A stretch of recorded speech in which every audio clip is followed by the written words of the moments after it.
আসসালামু আলাইকুম রহমতুল্লাহি ওবরকাতু। পবিত্র মাহে রমজান আমাদের সন্নিকটে চলে আসছে। আজকে শাবান মাসের দ্বিতীয় দিন চলতেছে। তো নবী করিম সাল্লাল্লাহু আলাইহি সাল্লাম আমাদের জন্য একটি দোয়া শিখিয়ে গিয়েছেন, যে দোয়াটা রজব মাস থেকে প্রত্যেকটি মুসলমানদের জন্য অত্যন্ত জরুরি একটি দোয়া।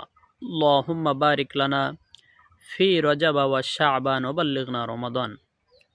এর বাংলা অর্থ হচ্ছে, আমরা আল্লাহ পাক রব্বুল আলামিনের কাছে বলতেছি, আল্লাহ, আপনি আমাদেরকে রজব এবং শাবান মাসের বরকত দান করুন এবং পবিত্র মাহে রমজান পর্যন্ত আমাদেরকে পৌঁছিয়ে দিন।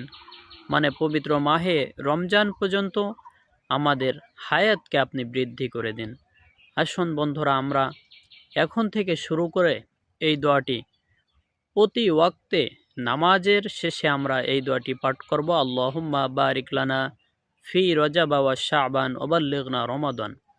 যে সকল ভাই এবং বোনেরা এই দোয়াটি আমরা আরবিতে পড়তে পারবো না, তারা অবশ্যই আমরা বাংলা আল্লাহ পাক রব্বুল আলামিনের কাছে এই প্রার্থনা করব, আল্লাহ, আপনি আমাদেরকে রজব এবং শাবান মাসের বরকত দান করুন এবং পবিত্র মাহে রমজান পর্যন্ত আমাদেরকে হায়াত দান করুন। আমিন।